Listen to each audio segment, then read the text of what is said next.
Right. Hi, everybody. Thank you for joining us for our April Ascend webinar. This month we have John Chavez. He is a managing director for the New Mexico Startup Factory, as well as a member of the Ascend's EAC board. Today, he's going to be talking to us about how to fund your startup.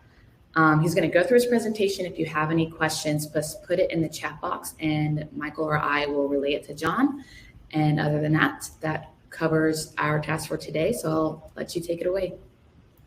Thank you, Faith. I appreciate that. It's going to take me a second to get to my deal here. So I want to welcome everyone. So I'm located in Albuquerque, New Mexico, and excited to be here today. If I can figure out this Zoom, there we go. We'll get you going pretty quickly here. So once again, welcome. Thank you all for joining us. John Chavez, Managing Director of the New Mexico Startup Factory. I also have started 2 venture capital funds. I'm an angel investor. I've invested in venture capital funds strictly to see if there's a return there, and have been involved in the New Mexico ecosystem for about 20 years. So next slide. So what we're going to talk about today is really the outline of the discussion is entrepreneurs, and that could include postdocs and PIs that are still in their jobs at either a national laboratory, a research institution, or a university. Then we're talking a little bit about non-dilutive funding, which is a really good topic, angel investors, the engagement, and what that is how do you get in front of someone that has money, and how do you encourage them to look at your deal and see some promise in it and eventually write a check? And then the last piece is the deal. So entrepreneurs, there are a ton of them out there, and John, I think your presentation might be stuck on the first slide for us. Okay, I can see the second slide on mine. Okay, I didn't realize you had moved on. What do you see there? We just see the first slide still. Okay, so it's not moving forward. Yeah, it's not in presentation mode either. Yeah, it was. What do you see there? Now you moved it to major topics. Okay, good. So I'm going to leave it this way. So, okay. So this is what I just went through. And then this is entrepreneurs. You go to bed one night, got a nice job, and you get up in the morning and say, hey, my technology may work on doing this, this, and this. So you're going, what the heck am I going to do here? And the other thing is, as someone that has been an entrepreneur, but also been had a job with a large employer, you go, how am I going to pay my bills? What am I going to tell my wife? What am I going to tell my kids? And what am I going to tell all the people that I work with if I'm going to start my own little company? And then you go into the thought process of how can I change the world with my product? And every entrepreneur knows this. There's someone out there in the world that wants to buy the product that I'm creating, whether it be a new drug, a new biomarker, a new antenna for cell phones, a new software package to monitor gas. So it's that passion that people want to see when you start your company. So I'm going the wrong way. Sorry about that. An entrepreneur, one of the things as an entrepreneur, you have to figure out, how am I going to finance my company? Now, some entrepreneurs can self-finance. Some entrepreneurs don't need a lot of money, so they can keep their job and then do what we call garage work and develop a product or service that way. And then as you start growing a company, and specifically in tech companies, whether they be tech, software, biotech, they're capital consuming companies. And so you're going to need some type of outside capital. And there's 3 ways to get capital. 1 is you borrow it. 2 is you have investors that buy a piece of your company. Or 3 is you have a product that sells that provides you revenue back to it. And so you have to have that thought process of how am I going to get money to move my company forward in a way that is both deliberative but fast enough to create value for the investors. And then one of the things that investors always want to hear about is, what is the value proposition I'm going to bring to a potential customer for my drug, for my cell phone antenna, for my material that's going to make solar cells work better. So as you think about your financing, you have to think about the value proposition to the customer, because that's what the investors would like to hear about. And the last piece is, what is the value I can bring to an investor? So there's tons of investment opportunities out to investors every day. You can go into the public market, you can buy land, you can buy apartments, you can buy houses, you can buy old cars. And so what would make an investor say, John's opportunity is really good because I see the value in it, and I'm going to put $25,000 in his company? So you have to think of not what is the value to you, but what is the value to the investor. So as an entrepreneur, you always want to keep all of your options open. Look under the mattress and see if there's any money there. Look in the couch and see if you can find money there. But also to think strategically about, is my company eligible for non-dilutive funding? And are companies like mine raising money in the marketplace? And can I find out about them and see what they're offering? And maybe I can offer something similar if the market isn't too crowded. And then what are my competitors doing to receive financial support? Are they going after non-dilutive funding? Are they going after debt funding? Are they going after angel funding? Are they going after VC funding? Are they creating strategic partnerships out there that are providing them resources to build their company? And really another good piece to look at is, what kind of customer discovery have I done to see if the market wants my product? And if I know that they want my product, how much are they going to pay for that product? So once again, it's a really deliberate thought process of what are the tools in the toolbox that I can use to finance my company. And what we're trying to do today is share some of those tools with you. And then the last thing is, do I have the skill set to raise money from my company? Because it does take a specific skill set. You have to be able to articulate who you are, what you're doing, what is your value proposition, what is the competitors in the marketplace, and you have to do that ask. I want you to write a check for $25,000 for my company. So once again, the financing strategy. And once again, it's a thought process. What do I think my company's worth? Every company is worth something. And if you go to an investor and say, my company's not worth anything, the investors can go, well, why are we having this conversation? So you have to come up with a value metric of what you think your company is worth. And you can find that by Googling various companies that are in certain stages of raising money for companies. Do I have a team to execute on the plan? Venture capitalists, angel investors will not do one-person deals. They want to see a team. It takes a team to execute on rolling out a company, structuring the company, making sure the company's monies are being well spent. They have a marketing plan if they're going into the market. So it takes a team to create a company and move it forward. The next slide is, do I have a team? Well, how do I create a team? You go to events like this, you go to events like Chamber of Commerce meetings, you go to events like pitch contests, and you shake hands, you kiss babies, and you find people that are like you and can help you build a team for your company. And lastly, you have to think about, what are the terms I would like in my financing? You have to think about that before you start talking to people, because they're going to ask, well, what's the deal? Are you going to sell common shares? Are you going to sell preferred shares, convertible notes? Are you going to do a SAFE? So once again, these are the things you need to think about before you even start talking to potential investors. And then one of the things we always have to have conversation is valuation.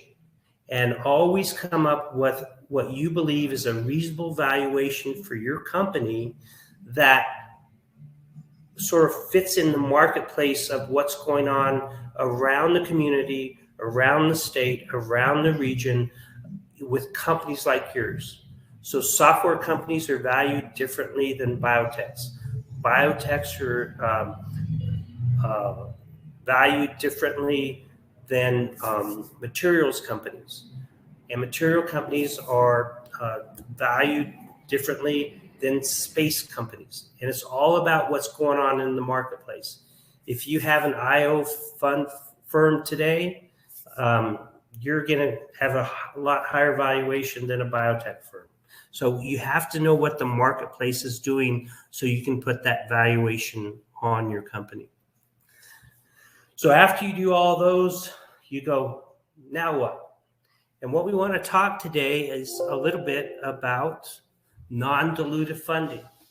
And so what I would do is I would encourage you to go to the SBIR website and put your email on in there to get updates on what is going on with SBIRs and STTRs. So this is really something that is really powerful if you are a tech company. It's the SBIR and STTR programs. They're highly competitive, and think about DoD, Department of Defense, Department of Health, the National Institute of Health, National Science Foundation, EPA, the agricultural. They all have a pot of money where they're trying to focus on the small business community to solve specific problems. And I'm just going to walk through this really quickly. There's small business focus. Sometimes you have to partner with an institution, and sometimes you don't. They're highly competitive. They help you validate the technology, and that validation helps you attract other money. When I first started being an investor in 2004, wasn't really high on SBIRs, STTRs, but as I learned more about what they do and how they do it, it's really good to see a biotech that's gotten an SBIR from the NIH. It's really good to see a space company that's gotten money from the Air Force Research Lab or NASA. And so I encourage you to do this after the call here is to go onto the SBI website, put your email, and they'll send you out information on what's going on with the program. So there's a couple of phases for SBIRs, and there's different pots of money for these things. So the first one is the validation piece, where you're actually trying to validate that you have a product out there that can go into the marketplace. And typically these are smaller awards, and we'll get to that in just a second. And they're very competitive, but you really do want to at least go through the exercise of trying to submit one, because it helps you really define the needs of the company in moving their product to the next stage.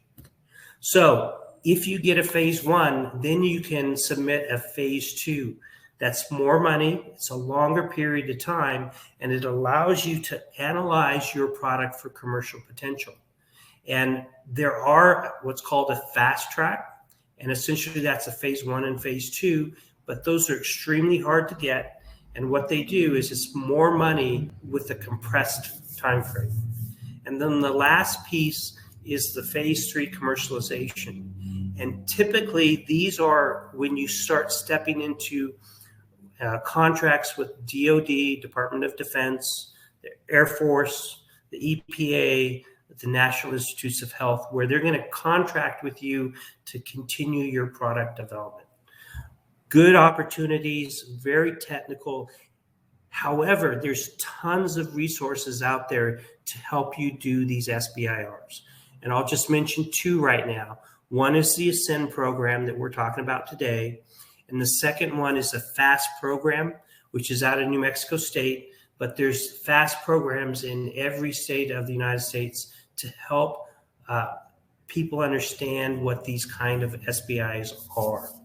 And then also there's what they call sprints out there that allow you to engage with an institution that's trying to educate a community about what it means to submit an SBIR. So these are the amounts. For the phase one, it's $50,000 to $275,000. We actually received one for $301,000 because we had some extra things, and we talked to the program manager, and he gave us that up. But a typical one is anywhere from $150 to $275. And the cool thing about it is you get overhead and you get a profit. So if you get a $275,000 grant, you get 7% of that goes for quote unquote profit that you can use for whatever you need. There's also an overhead component, which is typically 20 to 30% of the award.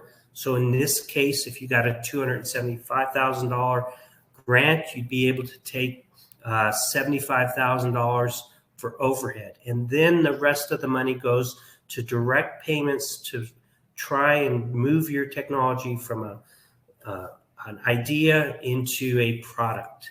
And then the phase two, which this is really beautiful money.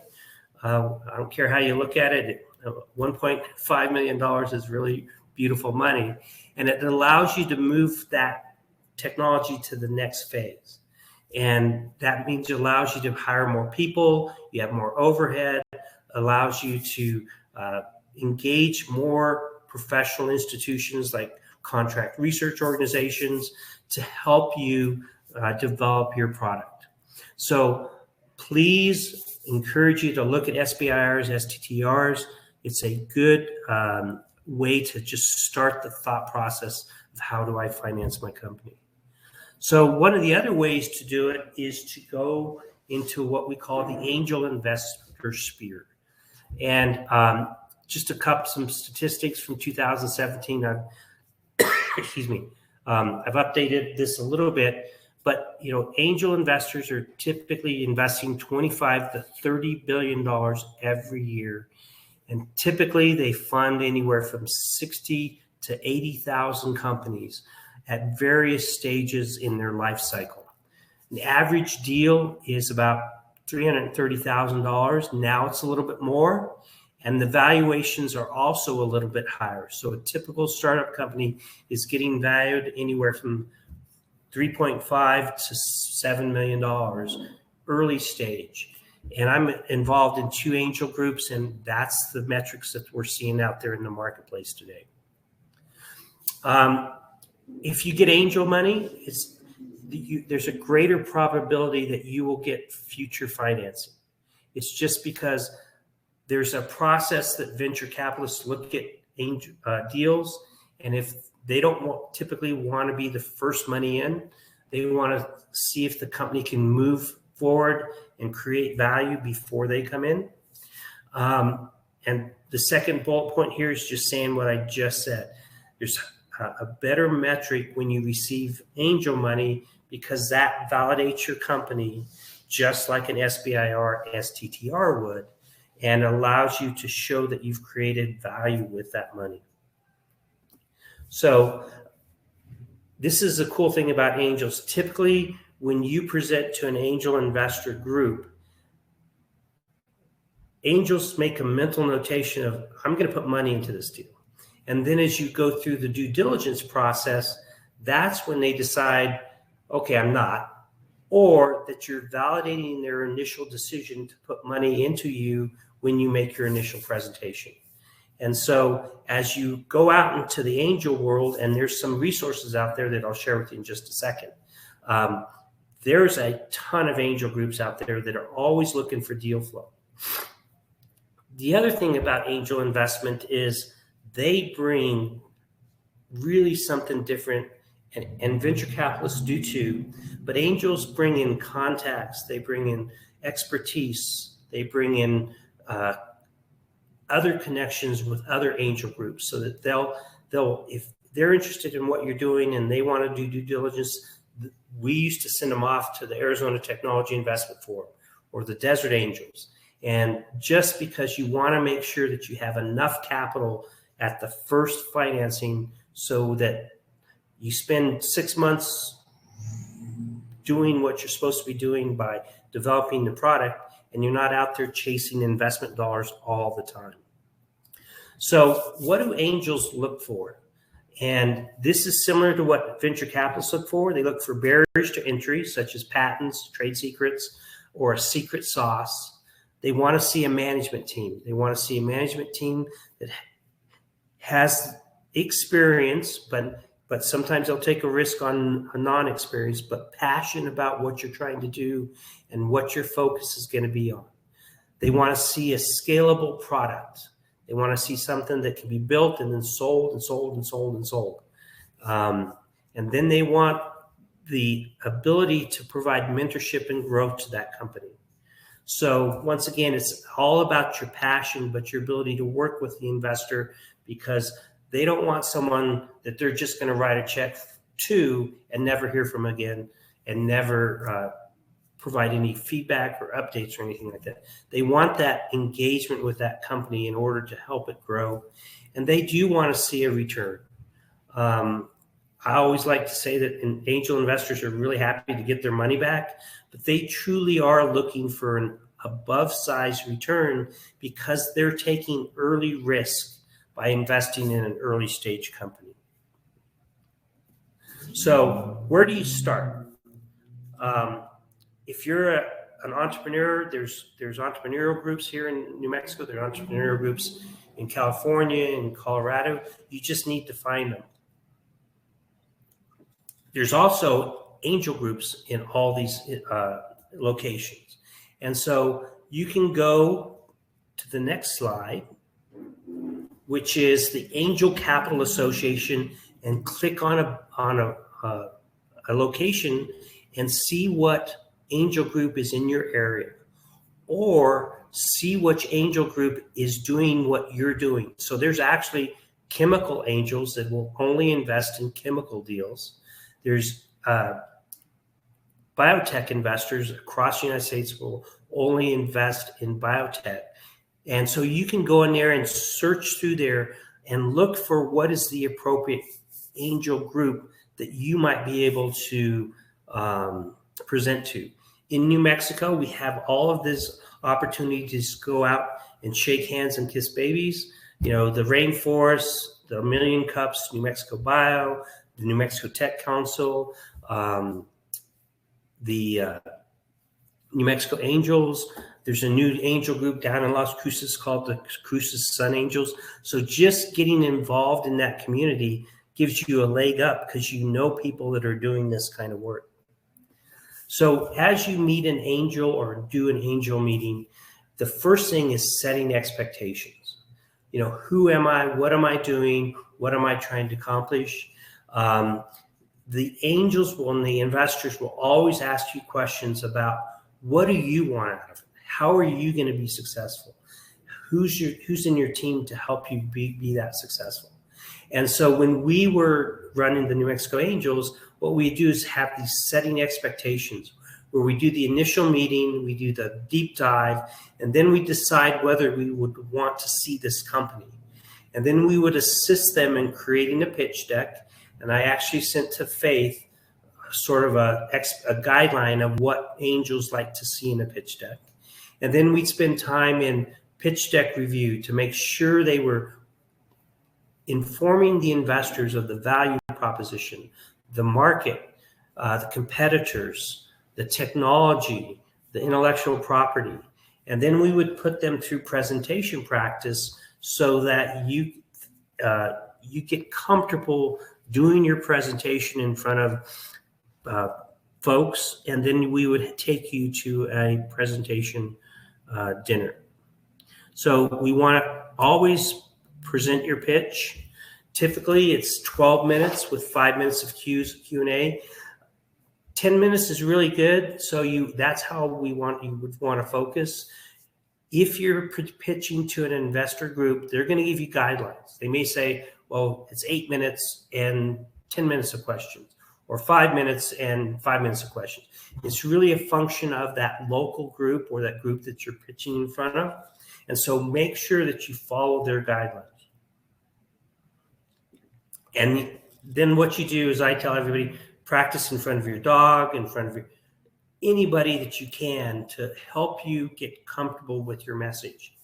And the end goal is not to do a deep dive into your technology or a deep dive into your market or a deep dive into your competitors. It's to offer a high level summarized view to excite investors. You just want them to say, I want to see this again, and start asking more depth questions about what you're doing, the financing, the technology, the market, the intellectual property, and all those things. So once again, as I talked before, investment success is highly predicated on your initial interest from the group. And so when we were running the New Mexico Angels, if there were 15 people that said, I'm interested in the deal, that was good enough for us to move into the next step of due diligence.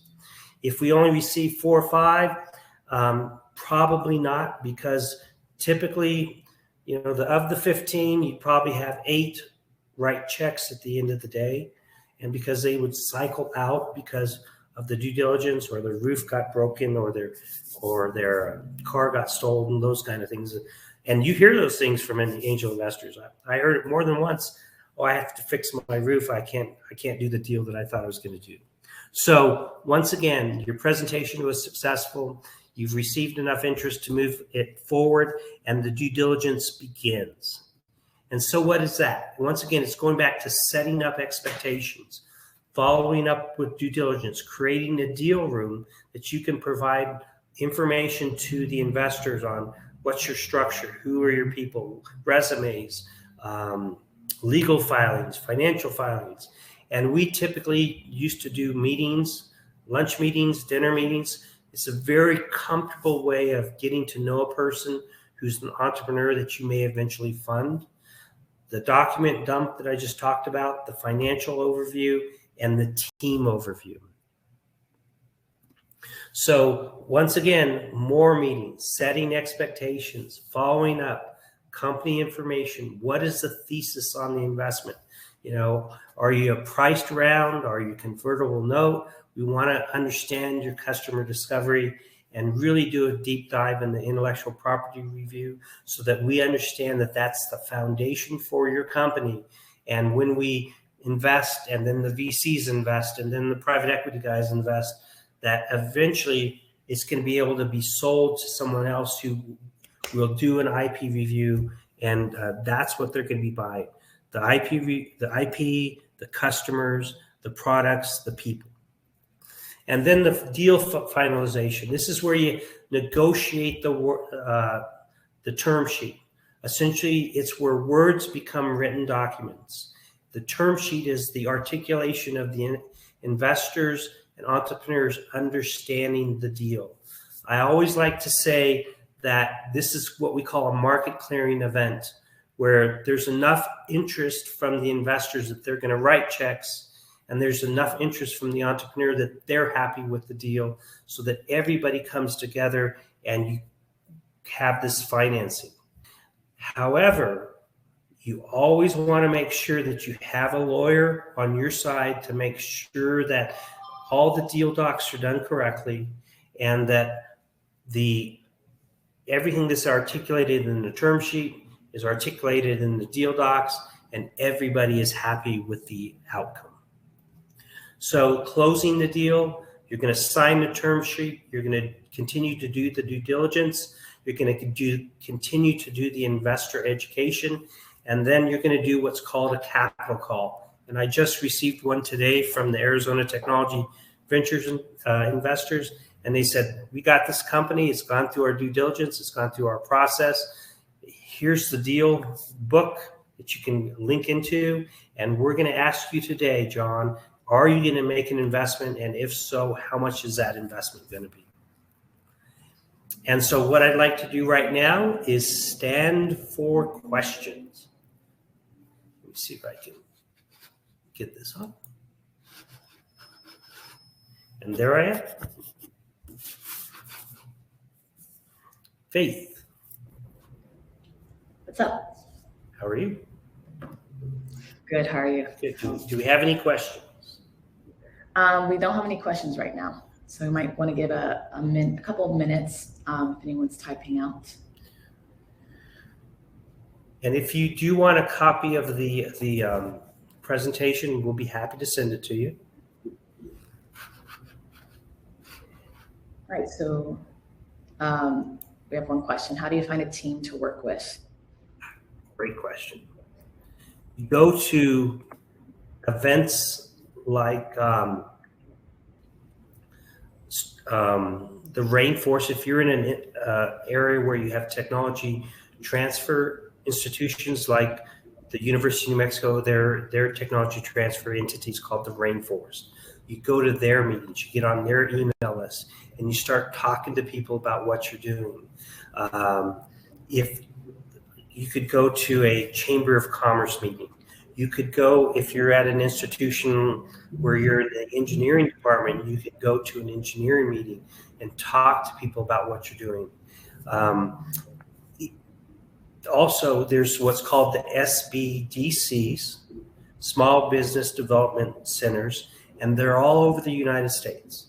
And they're funded by the United States Small Business Administration, and you can go to them for advice and counsel.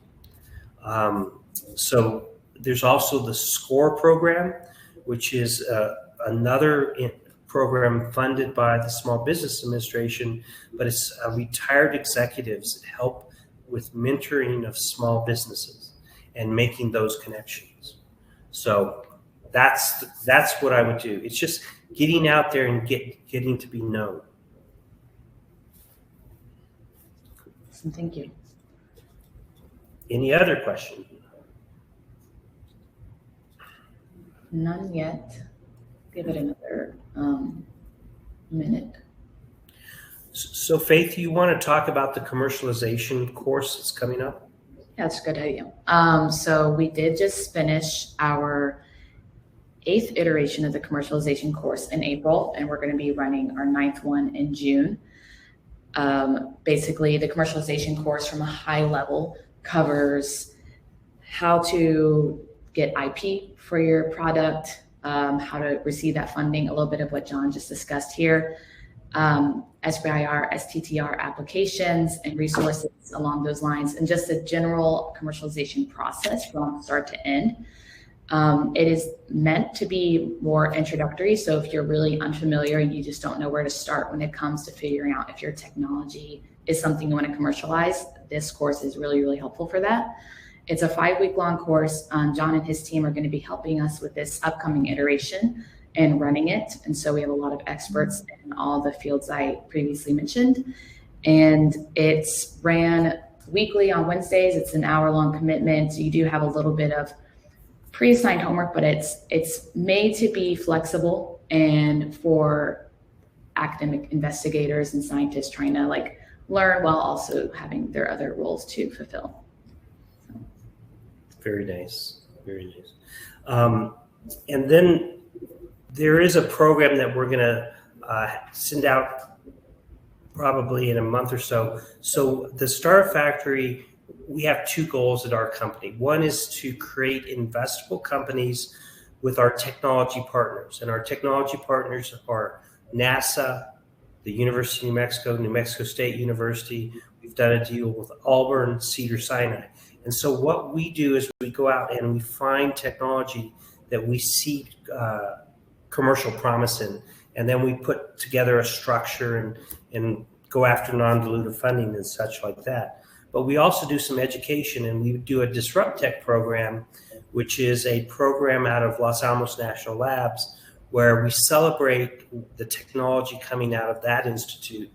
And our event is in August, but we'll put something on the Ascend website because it's not only medical, it's materials, it's gases, it's really cool stuff that's coming out of Lano, and it's really just nice to see cool technology, and so we'll share that with you. Awesome. And we do have another question. Can you talk a little bit more about what funding options are best to start with when you're beginning that journey? Sure.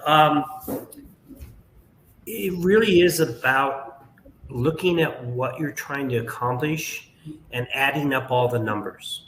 Okay, so I'll talk about it. One of our companies that just received an SBIR award from the National Science Foundation. And so this company is creating a brand new toothpaste with nanoparticles. And so what we've done is we said, okay, what do we need to do to get to the next step? And so the next step is we need to have a ton of testing data to support the thesis that putting iron oxide in toothpaste and exciting it through a magnetic toothpaste improves the outcome of gingivitis patients. So what we've done is we say, okay, the first value inflection point is that we can prove that the toothpaste works in better than a competitor in getting gingivitis out of your mouth. Okay, and so we created a study, and we priced that out, and it came out to about $180,000 to do that. So that's what we put in for the SBIR STTR. Additionally, we have gotten some investor support in just helping with the research, paying the PI, paying the project manager, so that we can have enough oomph in order to submit that SBIR STTR. So those are the two things you're going to have to look at: is what am I going to need for the company to get things done, and then what is the research program I'm going to need to move it to the next value inflection point. Awesome, thank you. Sure. I think that summarizes our questions for today. So I'll go ahead and close us out. Thank you all for joining us for our April Ascend webinar. And thank you, John, for presenting for us and sharing all of your knowledge. The recording for this webinar will be on the Ascend website, ascendhub.org, by next Monday. And please feel free to join us next month, May 26th, with Victoria Bryant from the University of Wyoming, where she'll be discussing how you can determine if you have an invention. You can find the registration link for that on the ascendhub.org. And thank you all again for attending. And thank you again, John. Thank you. Everyone have a great day. Bye-bye.